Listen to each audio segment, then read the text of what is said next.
कुछ क़यामत की अलामतें तो ज़ाहिर हो चुकी हैं। हदीस में आता है अर्ज़ हिजाज से एक आग निकलेगी जो ऊँटों की गर्दनों को रोशन कर देगी। ये 7वीं सदी हिजरी में ये आग निकल चुकी है। तकरीबन मुहद्दिसीन का इत्तिफाक है 700 साल पहले 7वीं सदी हिजरी में आग निकली थी बहुत बड़े पैमाने पर अर्ज़ हिजाज में। तो वो एक निशानी हो चुकी है। बाकी एक निशानी ये थी, हदीस में आता है कि ये जो अरब लोग हैं ना, जो ऊँटों के चरवाहे, बकरियां चराने वाले गरीब गुरबा, यततावलून फिल बुनियान, एक दूसरे से बढ़ चढ़ के बिल्डिंगें बनाएंगे। तो अरब में जो ऊँट चराने वाले, जो इनमें जो करप्ट लोग होते थे, वो तो हाजियों को लूट के गुजारा करते थे। पाँव में चप्पल नहीं होती थी, खुफातन उरातन आलतन, हदीस में आते हैं नंगे पाँव नंगे सर लोग, नंगे बदन लोग। ऐसा नोट छापेंगे, ऐसा पैसा आएगा कि बिल्डिंगों पर बिल्डिंग। तो ये तो दुबई में, आप शारजा में देख लो, सऊदी अरब भी बना रहा है, एक बड़ा शहर आबाद कर रहा है, और बुर्ज खलीफा इतनी बड़ी बिल्डिंग बना दी कि उसको आदमी देखता है तो टोपी सर से गिर जाती है उसकी। तो ये भी क़यामत की अलामत थी जो पूरी हो चुकी है। तो कुछ अलामतें तो पूरी हो चुकी हैं, लेकिन बड़ी बड़ी बहुत सारी अलामतें बाकी हैं।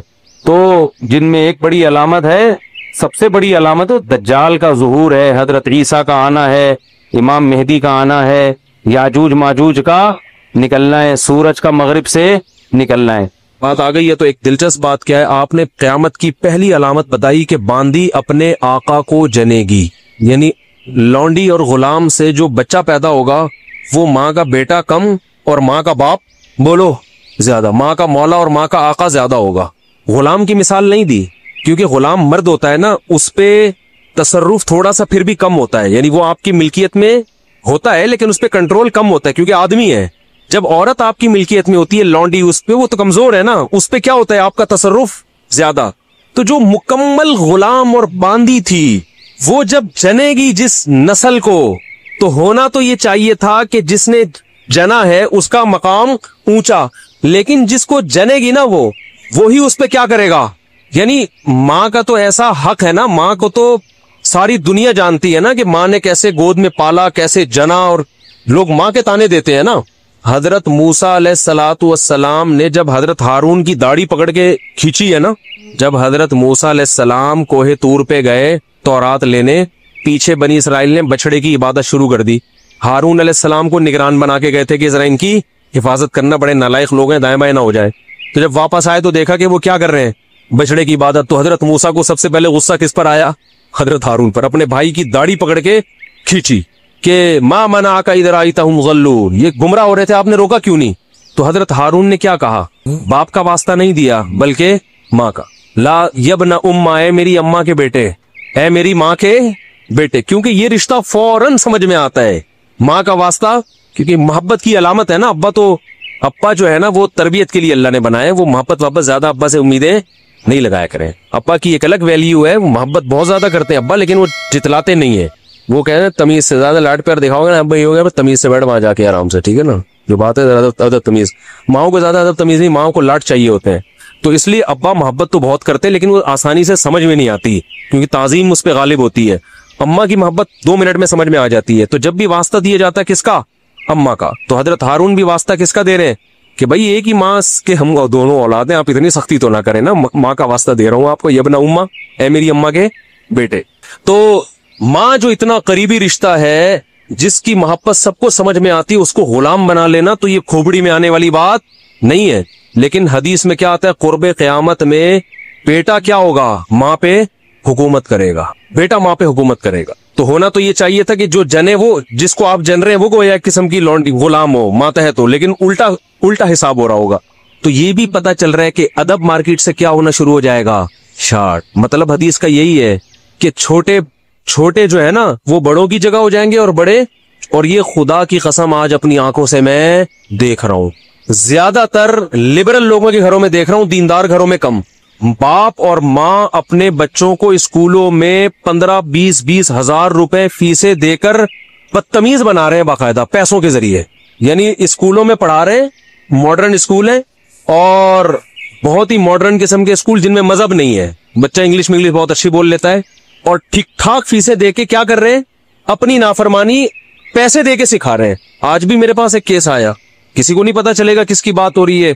एक साहब ने कहा मैंने अपनी बच्ची को एडमिशन करवाया, मैं 20-20 हजार रुपए फीसें दे रहा हूँ, और वो चर्स पी रही है, वो पता नहीं कितने कितने लड़कों से दोस्तियां लगा रही है, तालीम को फोकस करने के चक्कर में तहजीब का बेड़ा गर्क कर, यानी गोया के पैसे दे के बाकायदा क्या किया जा रहा है, अपने बच्चों को खराब किया जा रहा है। तो जना भी खुद, एहसान भी खुद किया, और निकला क्या रिजल्ट, वही आप पे क्या कर रहा है हुकूमत, वो आपकी एक बात मानने के लिए तैयार नहीं है। तो ये वो दौर है जिससे हम गुजर रहे हैं। तो इसमें भी अदब की तलकीन की गई है।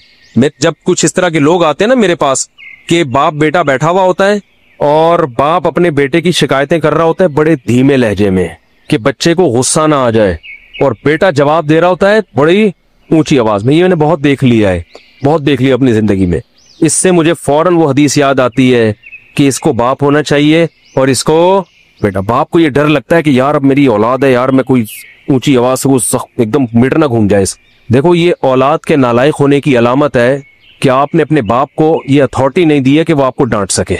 अगर आपका बाप आपको डांटते हुए घबराता है ना, खुदा की कसम ये बाप के खराब होने की दलील नहीं है, ये औलाद के खराब होने की दलील है। ये औलाद के खराब, वो डर लगता है उसको कि यार कुछ बोल दूं तो ऐसा ना नाराज हो जाए। मैं नहीं कह रहा औलाद पे बेजा सख्तियां करे या खामखा में डांट डपट करते रहे, उससे तो डिप्रेशन के मरीज बनते हैं, माँ बाप जुल्म भी करते हैं। इस पर मैं इंशाल्लाह बयान करूंगा कि मेरा इरादा, मैंने जो सेनेट में बिल पेश हुआ ना कि माँ बाप को औलाद पे हाथ उठाने की इजाजत नहीं, शौहर को बीवी को डांटने की इजाजत नहीं, तो ये बिल्कुल खिलाफ है, लेकिन इसका नाजायज फायदा भी उठाया जाता है। तो माँ बाप को बिला वजह औलाद पे हाथ उठाना शरन जायज। आज एक साहब बहस करने लगे कि मुझे इजाजत दी है शरीयत ने कि मैं अपने बच्चे को थप्पड़ मार सकता हूं। मैंने कहा आपको इजाजत शरीयत ने नहीं दी है कि बिला वजह आप अपने बच्चे पे हाथ उठाएं, और खासतौर पे नाबालिग पे।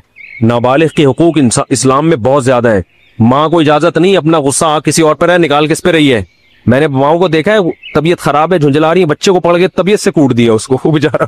पास बच्चे, माँ की चंगेज खान जैसी माएँ होती हैं, वो बच्चे ठिठर ठिठर के उनकी जो ग्रोथ है ना वो ही रुक जाती है उनकी। इतना सख्ती का माहौल उन्होंने घर में देखा होता है। तो ये ना बाप के लिए जायज है और ना माँ के लिए। तो इसमें मैं उलमा के वाकयात भी सुनाऊंगा कि अपनी औलाद को मारने से पहले क्या उनके उसूल थे कि हम ज्यादती न कर बैठे। खलक़ मिनल माई बशरा, अल्लाह कहते तुम्हें अल्लाह की कुदरत समझ में नहीं आती। एक गलीज पानी से इंसान को बनाया मैंने, उस पानी को देखो, और बना के किया फजअलहु नसबन व सेहरा, उसको दो खानदान दे दिए, ददियाल ननियाल, और बुलूगत के बाद एक खानदान दे दिया ससुराल। इतनी बड़ी इज्जत दे दी उसको, खानदानों में पैदा किया। उसकी खुशी पे ददियाल ननियाल भी खुश होता है, ससुराल भी खुश होता है। उसके रोने पे ददियाल ननियाल भी रोता है और ससुराल भी रोता है। एक पानी को इतनी इज्जत ऑटोमेटिकली अब बोलती बंद नहीं मिल सकती। लोग कहते हैं ना बोलो ना बोला नहीं बोला करो, आप खुद ही बोल लिया करें, मैं बोलो ना नहीं बोला करो, सेंटेंस मुकम्मल कर लिया करें। एक गलीज पानी था, कोई कह सकता था एक ऐसे प्रोसेस से इसको अभी गुजारा जाएगा, एक ऐसी मशीन में कि ये चौधरी और वडेरा बनेगा, ठीक है ना, ये साइंटिस्ट बनेगा और ये एक सियासतदान बनेगा, ये एक बड़ा आदमी बनेगा, ये मिलियंस बनेगा, बिलियनियर्स बनेगा, और फिर इसका खानदान होगा। इसको तंग करोगे, इसका बाप भी आएगा, माँ भी आएगी लड़ने के लिए, पूरा पीछे खानदान होगा, इसके रोने पे खानदान रोएगा। फिर इसका अल्लाह ने तो एक ससुराल का जिक्र किया। मैंने इस आयत की कदर करते हुए मैंने कहा जब ससुराल इतनी बड़ी नेमत है तो 4 होने चाहिए। तो मेरे ऊपर ये आयत और ज्यादा फिट आ रही है। क्या ख्याल है भाई कि हुवल्लज़ी खलक़ मिनल माई बशरा, अल्लाह ने एक गलीज पानी से इंसान को पैदा किया और उसे नसब भी दिया, और 4 अदद नसब एक दिया, और ससुराल कितने दे दिए। इससे पता चलता है, इस आयत से पता चलता है कि खानदान एक बहुत बड़ी नेमत है, और नेमत जितनी ज्यादा हो उतना अच्छी होती है। पैसा नेमत है या नहीं है? तो कभी कोई कहता है ज्यादा पैसा एक्चुअली मैं खर्च कहाँ करूंगा, एक्चुअली मैनेज करना मुश्किल है। अबे ले आ, बाद में देखेंगे क्या मैनेज करना है उसको। तो औलाद भी नेमत है। यह बोली मैं ये शाह इनास, अल्लाह कहते हैं गिफ्ट करता हूँ बेटे बेटियां, आने दे, आने के बाद करना है कि करना क्या है इनका, आने में नहीं रोकना उनको कि गिफ्ट कम लेने हमने, गिफ्ट तो जितने ज्यादा आ जाएं, उसके बाद फिर इनका करना क्या है। तो बच्चे पैदा होने से मत रोको, होने के बाद फिर प्लानिंग करो। मसला ये नहीं है, बच्चे जो बिगड़ते हैं ना इसलिए नहीं कि ज्यादा है, इसलिए कि पैदा होने के बाद भी नहीं सोच रहे होते इनको बनाना क्या है हमने। वो तो एक भी बिगड़ जाएगा, फिर तुम्हारा बच्चा पैदा हुआ तुम क्यामत तक सोचते रहोगे करना क्या है इसको, तो चोर बन जाएगा, ऑटोमेटिकली डाकू बन जाएगा।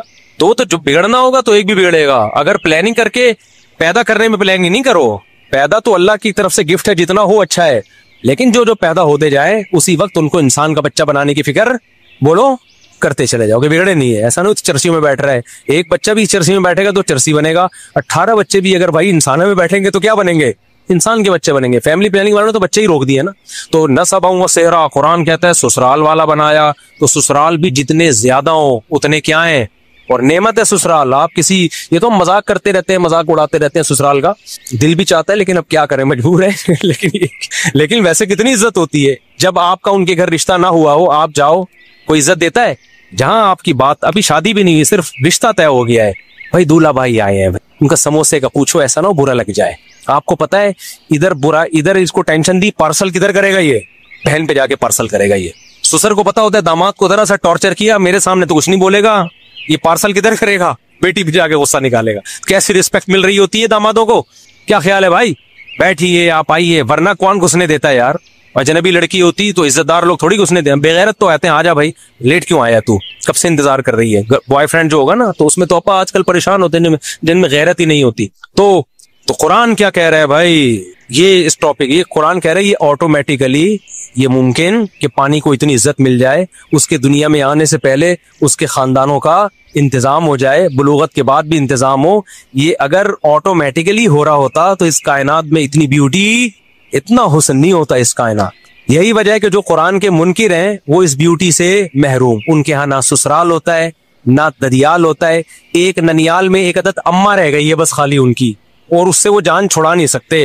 वरना गोरे का बस चले तो विदाउट अम्मा बच्चे पैदा हो, क्लोनिंग के जरिए, टेस्ट ट्यूब के जरिए, अम्मा के रिश्ते से भी कटा दे, बोलो रियासत के गुलाम बन के रहो, बस तुम स्टेट के गुलाम बनो, टैक्स टाइम पे दे दिया करो। वो मजबूर है, अम्मा सिंगल मदर, सारा उनका ना उनके यहाँ ससुराल होते हैं, ना साले होते हैं, ना साली होती है, ना कजन है, ना वो सब सेटअप आहिस्ता आहिस्ता क्या हो गया, खत्म। क्यों? अल्लाह की आयतों का इनकार किया, तो अल्लाह ने खानदानों की जो मोहब्बतें थी वो छीन के उसके बदले में उनको कुत्ते पकड़ा दिए अल्लाह ने, कि अब इन कुत्तों से दिल लगाओ। फ्रांस में भी कुत्ते पाले जाते हैं। मेरा वीजा रिजेक्ट हुआ इस चक्कर में, यूरोप का। उन्होंने कहा हमारा मजाक उड़ाता है। मैंने कहा मजाक नहीं उड़ा रहा भाई, आप तो कुत्ते पालते हैं, माशाल्लाह कितने अच्छे लोग हैं आप लोग, कुत्ते पालते हैं। हमारे कुत्तों का हाल देखो। अभी एक वाकया सुनाऊं, कुत्ते पे बड़ा जबरदस्त वाकया है। इतने कुत्ते हो गए ना, अल्लाह KMC वालों को बहुत जज़ाए खैर दे। कुछ रिपोर्टें आई हैं, उन्होंने कुत्ते मारना शुरू किए। हुआ ये कि कल एक दाढ़ी वाले साहब आए, दाढ़ी उनकी, तस्बीह हाथ में, यही हमारे दोस्त हैं, और टोपी माशाल्लाह, बड़ा पुरनूर चेहरा। मुझे कहते हैं मुफ्ती साहब मुझे एक मसला बताएं। मैंने कहा क्या हो गया? कहते हैं यार वो एक कुत्ता मर रहा था और बिल आखिर उसने दम तोड़ दिया। तो KMC की गाड़ी मुझे नजर आई। मैंने कहा ये आप लोगों ने में से किसी ने मारा है? उसने कहा हाँ। कहते मैंने कहा बहुत शुक्रिया आपका, अल्लाह जज़ाए खैर दे यार, ये तो कुत्ते बहुत काट रहे थे इंसानों को, तो शुक्र है आपने कुछ कंट्रोल किया। एक नकाब में खातून ड्राइविंग करते हुए ना गाड़ी कहते हैं मेरे करीब आके रुकी। उन्होंने मेरी बात कहते हैं सुन ली। उन्होंने कहा कि ये आप कह रहे कुत्ता मारने के बारे में? मैंने कहा जी मैंने कहा ही। आपको खुशी हुई है कुत्ते को इस तरह से मारा गया और ये मर गया, यानी जहर वहर कुछ खिलाया होगा? जी मुझे खुशी हुई है। तो आप नमाज भी पढ़ते हैं? अभी नमाज पढ़ने जा रहे हैं? जी नमाज, दुआ भी मांगेंगे अल्लाह से, जिक्र अस्कार भी? जी। एक तरफ आप कुत्ते मार रहे हैं, दूसरी तरफ नमाजें पढ़ रहे हैं, मतलब ये था क्या ये खुला तजाद नहीं है?